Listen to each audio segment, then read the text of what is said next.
This is Alabama Politics with Steve Flowers, an in-depth interview with Alabama's top political newsmakers. Now, from the studios of Troy University, here is Steve Flowers.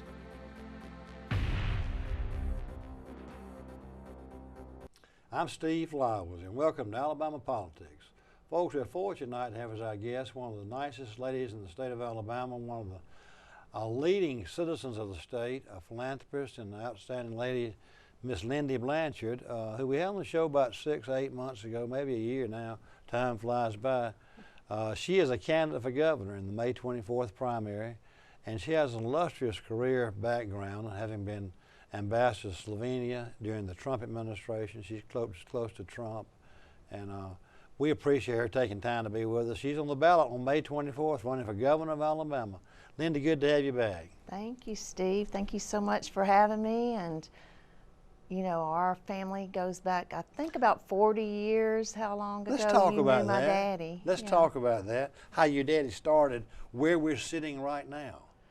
You know, our folks, our show was filmed in the Rosa Parks building in downtown Montgomery. That's why we get such good guests as Lindy and everything, is because of that. And Dr. Hawkins' foresight and having this. We created this studio about 15 years ago, but we're in a historic location. But Lindy grew up here in Montgomery, and her daddy helped form the Troy University television thing. Tell our folks about that, Lindy, and how you were involved and everything. Right where we're sitting. Your daddy'd be proud, wouldn't he? He would. He would really be proud. So when I was a teenager, my twin sister and my younger sister, would have to help Daddy on weekends do some of his jobs. Y'all lived here in Montgomery. We did. How old were y'all about that time? About 15 or something? 13. And so he would take us with him on weekends, and on weekends we would go work, like at Troy, and we actually helped build 2 of the towers.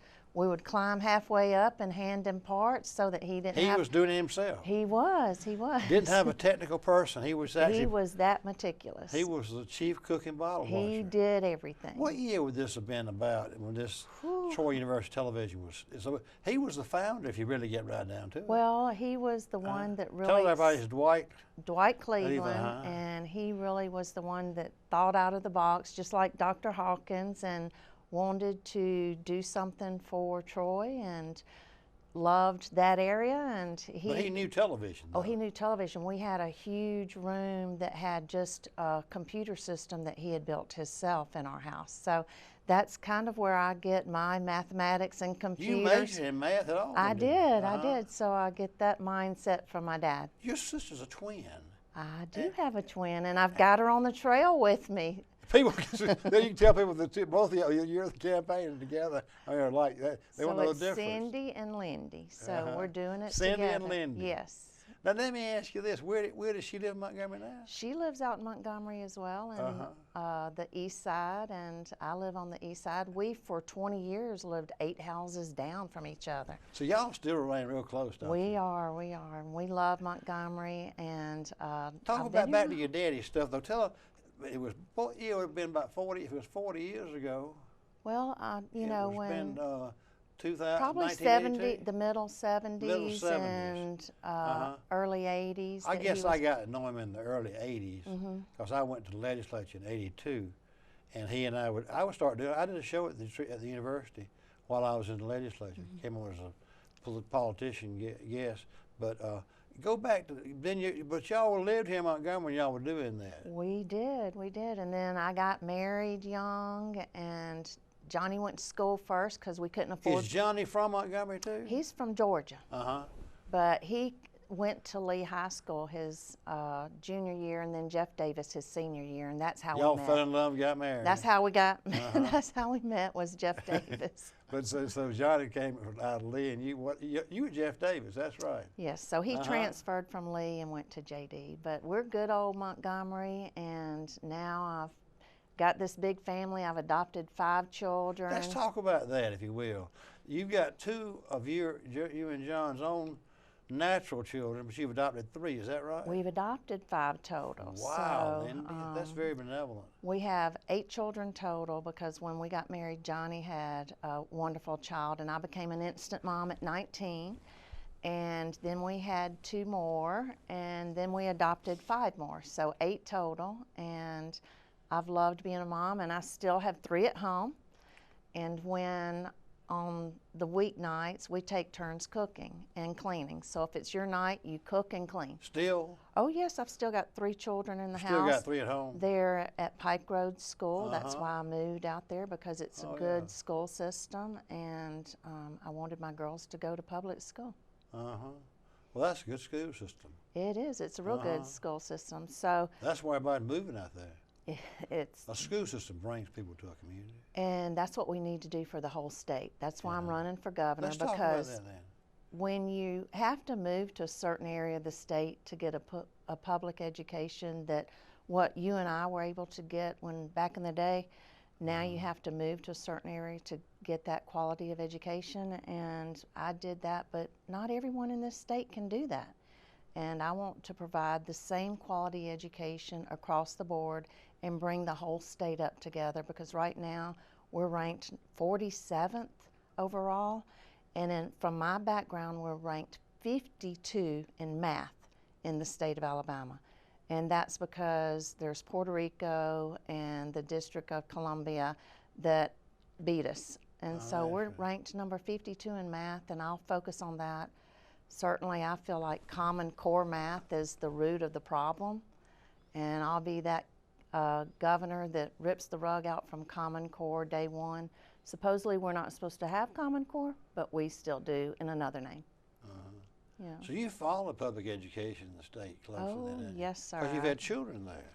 I've educated 7 children in this state. We have homeschooled, we have private schooled, we have been in public school. Certainly we have done what I call COVID education, which is schooling from home with internet service. And not all of Alabama has that capability either of broadband width and internet to educate their students during COVID or lockdown, or even your businesses. A lot of businesses have started the home business, and we need to offer business opportunities from home as well with our broadband width. And Mississippi, we used to say, thank goodness for Mississippi, but now we can't even say that because Mississippi has passed us in education. They're 43rd, and Mississippi has passed us in broadband width. They have 80% 1 gigabyte coverage over the whole state, and we have just 60% 1 gigabyte coverage. So we need to do better for the hardworking men and women of Alabama and the future generations for education. So that's why I'm running. Lindy, so education is really the thing that you think we are lacking in, is because of our ranking, especially in math. It is. So in a state. Did you ever teach school even though you majored in math? I did not. I was math out of the science building, but I'll tell you, I have 2 daughters. One's already a teacher, and she moved to South Carolina because she couldn't support herself here in the state. So we have to do better by our teachers that way as well. And then I have one that'll be a teacher in 1 year, and she wants to stay in Tennessee and work there because she knows from her sister's experience that she can't support herself in the state. So we need to be able to retain teachers in this state, and in order to bring a state up through education and certainly in law and order, we need to bring the whole state together, because if you don't have law and order and you don't have education, you're not going to get doctors here, you're not going to get the businesses here, and that's the way we need to look at it in order to get these businesses to want to come to Alabama, not to have to give them basically the farm to come to Alabama. We need to bring up our law enforcement community for law and order in the state, and certainly education, because I want, for my grandbabies and my children, I want what I had growing up, and a great education in this state. And the state of Florida, just by changing 2 things, moved from 27th ranking to number 3. And what they did is they... To number 3 in the country. Number 3 in the country. And what DeSantis did is he did school choice. Over 52% of the state has opportunity for school choice. And then he also took away Common Core and revamped that area. And he went from 27 to 3. So that's pretty impressive. And That really is. I think we can do that. Well, let me ask you this. You know, back, I remember for years and years, the Alabama educators, graduates were competing, and they would move to Georgia or Florida because of the salary difference. Do you know about what this difference is? Because you got a daughter that went to South Carolina. What was she going to teach? Well, my daughter in South Carolina got her master's from Denver University, and she teaches special education. So that is a very needed position, and even in Alabama it is. But she was able to support herself there, and so she left. So it's about a $5 an hour difference, which What is does that big. equate to a year, you think? Is it 5,000 difference? Probably 5 to 10, depending on the states. But you know, I know we just bumped up 4%, but when you're working in arrears, those teachers deserve more than 4% raise. That's barely catching up with our inflation rate now, much less all the years that they didn't receive those benefits. So we've got to learn how to do better. You were talking about in other states, in our top colleges, universities here, 1 out of every 5 graduating student in the state of Alabama will leave the state within 5 years after they get their degree. So we've got to figure out how we can keep our graduating students in this state and be able to supply jobs for the big companies that we already have in the state. Hyundai is, last I heard, 400 short of positions. Honda and Mercedes, 200 each short, and we can't even create workforce development right now. So when I've been traveling the state, what I've seen that some of the high schools are really focused on and doing a good job is how they can partner with vocational education in high school. Opelika is a good one, Opelika High. Coleman has one of their high schools that have really focused on seniors being able to leave high school and go straight into the workforce. And what I love about that is, A, it fills that slot, and B, it gives the freshmen that know that they're not going to be able to afford the 2-year education, college education, much less the 4-year either, that they see hope as a senior that they can support a family, support themselves straight out of high school. An example is welding.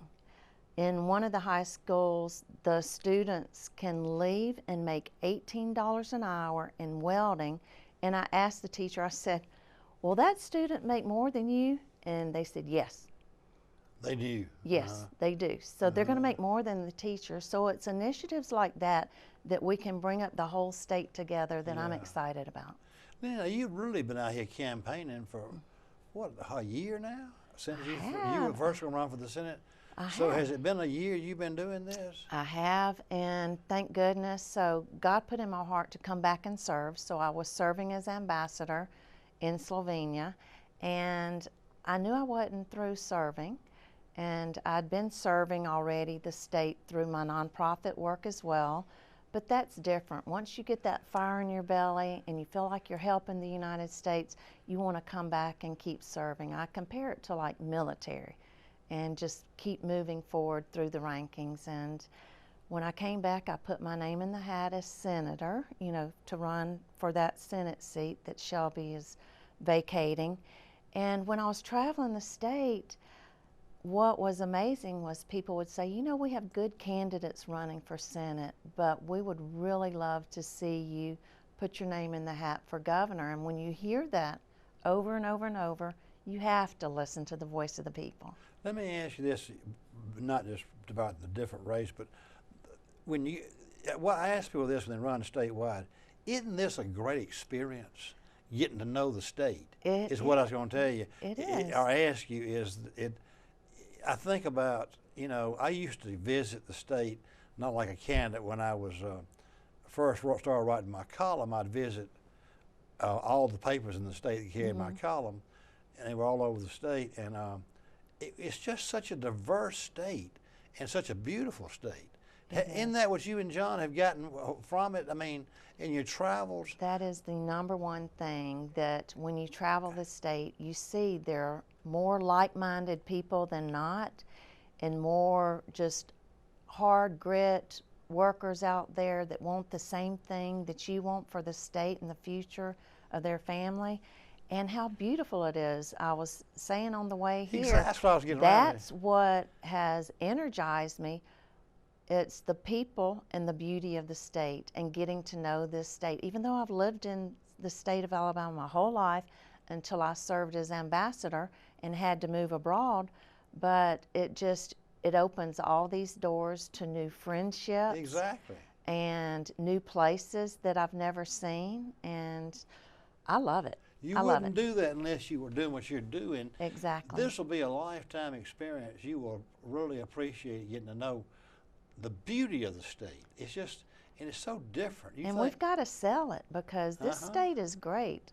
It's more beautiful to me than a lot of other states that I've been in, and so we need to sell that part as well, and be out and be able to tell people why they need to come to Alabama. It's a great family state, godly family state. It really is. You know, that northeastern part of the state, DeKalb, Jackson up in there, and the Mentone up in the fall. Asheville, North Carolina ain't got a thing on it. They don't. So I just had dinner in Mentone this past weekend. Isn't it beautiful? I had to do an event last Saturday, and that was the big snow, remember? Oh, yeah. And I had to speak in Fort Payne, and it was That's a big area, too. It was gorgeous. It was It gorgeous. is. I loved it. Yeah, and then you go out. I think it's my 8th time I've been there in the To last Fort year. Payne? Yeah. Well, there's a lot of Republican votes in DeKalb County. Yeah. You're doing the right thing Yeah. campaigning. There I is. saw Steve Livingston the other day at his Aunt Dan Roberts' wife's funeral, and we were talking about, you know, he's got DeKalb and Jackson. But anyway, back to and then go down to the beach, and I actually think our beaches in Gulf Shores, even though the beaches are 30A and everything are the same beaches, I think we got a lot of appreciation in that Gulf Shores area. We do, and of course Fairhope and those yeah. gorgeous trees, and just the whole coast is unbelievable. And I was down there for the Cattlemen's Association in Mobile, and across from us was Austell, the shipbuilding. Oh, yeah. And I actually hosted 2 of those ships that were built in the port of Mobile in Slovenia while I was ambassador. I loved it, and one was the Carson and one was the Montgomery. So I was real excited to be able to host those ships and do that port-to-port partnership. And I believe I told you the last time I was on, I spoke about how I was able to partner with the port, and we built turbines, hydroelectric turbines, for Lay Lake and Lake Martin. And I insisted on using our port for the delivery point, and we still have one of those turbines that'll be in late this year for Lake Martin, and that'll be exciting to see that huge turbine, hydroelectric turbine. And a lot of people aren't aware that ambassadors work on energy, and with all this stuff going on with Russia, I was able to work on energy sourcing through nuclear while I was ambassador with Southern companies, so that brings it back to this area. And Slovenia is the only U.S. product nuclear plant in all of Europe, and we were actually selling energy to Germany. And so you see how Germany stopped the pipeline once the Russian aggression war started with Ukraine, so they decided, okay, now we'll stop, you know, and we're not going to do Nord Stream 2. Well, NATO ambassadors, that's what we were doing in Europe. We were trying to convince Germany then, while we were serving under Trump, to not do the Nord Stream 2. So it was exciting to see that they stopped, but it was more disheartening and concerning when we all came back and Biden stopped the Keystone pipeline. And now we see, with high prices and inflation now, how important energy is gas, oil, and the oil prices now creating high gas prices, and it's just a vicious cycle. And I tell everyone, energy is king. It really is. Let's get back and tell our viewers exactly your timeline and lead us up to what's happening now. They're still emailing you about what's happening. You were right in the zone where all this stuff is going on. President Trump made you the ambassador to Slovenia, which, by the way, is her First Lady's home country. It is Melania Trump's home country. So go into all that, your time, and then we've only got about 6 more minutes, so kind of bring our viewers into what's going on now, your time there, and how you were involved with that. Okay, well, I will say that I worked against Russia as ambassador, and I worked against China. Those were very top goals. The Russian ambassador moved across the street from me because I was so aggressive against Russia with KGB spies. Is that right? So I had to work against the Russian ambassador and KGB spies. They were across the street? Right across the street. And actually, they had to double my security. And they shot at you, didn't they? They tried to get rid of me and my family one night. And was it the KGB? Well, you know, we never found out who, other than President Trump and Pompeo had doubled my security. My team was ready. My Marines protected me. Civil service, which, by the way, in every state and country is critical as well. They came in and protected me. And I'm the only ambassador that served under Pompeo that an actual threat happened out on. And I can tell you, Putin is serious on everything he does, and he is very calculating and directed, and that's why right now we have 3 prime ministers, NATO prime ministers, that are going into Ukraine today, and one of those prime ministers is from Slovenia that I actually was able to help get into office and flip the country from a pro-Russia country to now a pro-U.S. country. When Lindy, tell me back to where, so the KGB weren't always across, Russia was not always across from y'all. No. But they were concerned that you were making too much progress, and they thought during an election year they could find out some intellectual information on some things that were going on during the election. So they moved right across the street because there's equipment that if you're close enough, it doesn't matter how you're trying to block your residence, they can get information. So we had to lock down the residence. We could not work there. We could not You had some of your children there, were you too? Didn't you? 4 children. 4 of your children were there? Yes. So the night it happened, the team came to get me at 9 p.m. at night. They breached my private area. They surrounded me. And while they were taking me down 3 flights of stairs to a secure area, I said, "Get my girls." And they said, "Ambassador, we have to secure you first and then go back and get your girls." So I've been in the battle, and I want to stay in the battle, and it's going to be a battle for this state, for the governorship, certainly, and then a battle to bring it up to where we all want it to be for the future of our children. And I'm more than willing to work that hard and harder for this great state because I love it. I love the state of Alabama. Well, you've shown it too by your philanthropy over the years and hard work for the state. Now, Lindy, you were somewhat involved. This is very important for the Montgomery River region, is the acquisition of the F-35. I was. Tell our viewers how you kind of were involved with that through your role as ambassador. So you were made aware of it early, wasn't you? Yes. So I started with my nonprofit going in and out of D.C. trying to do better for children.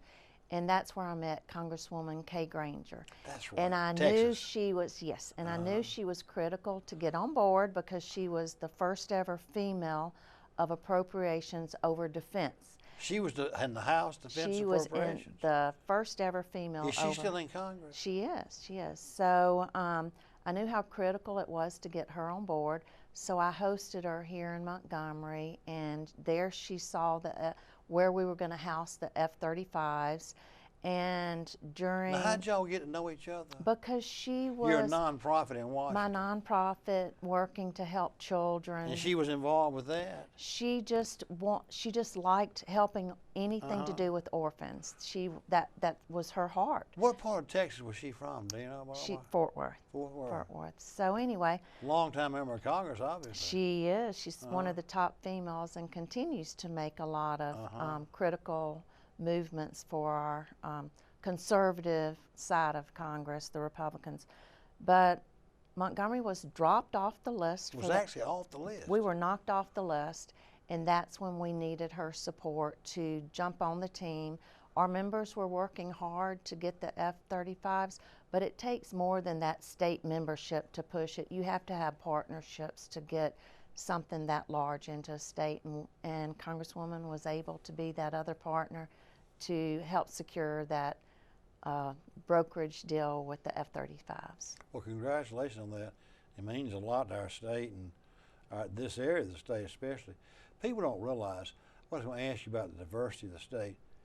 There's a lot of difference in Huntsville and the Black Belt, isn't it? There's a lot of difference. When you got to go into Huntsville, that's like a whole different world. Well, my grandparents are from Huntsville. They're from there. Yes, they were native. yes. So, and so my you uncles, saw the early Huntsville. Oh yes, I used to pass the rockets and know I was close to Grandma's house. So, but Huntsville's near and dear to me, and you can keep those big projects going, like the port, like the projects in Montgomery, cybersecurity. And by the way, I worked close with cybersecurity and was able to get a cybersecurity hub in Slovenia, which is very critical now during this Russian aggression. But you can keep the big cities going, metro areas going, and still focus on the rural areas that I plan to focus on. Well, good. Well, you're doing a good job getting around the state and working hard, and we appreciate your time and effort in running for governor of Alabama. Our time's up, Lindy. Well, Goes by in a hurry, doesn't it? It does. Thank you so much. Folks, our guest tonight has been Lindy Blanchard from here in Montgomery, who is a candidate for governor of Alabama. We thank her for taking time out of her busy schedule to be with us, and y'all keep her in mind on May 24th in the Republican primary for governor in the state of Alabama. Thank y'all for listening. Hope y'all tune in again next week. Thank you, Lindy. Thank you so much, Steve.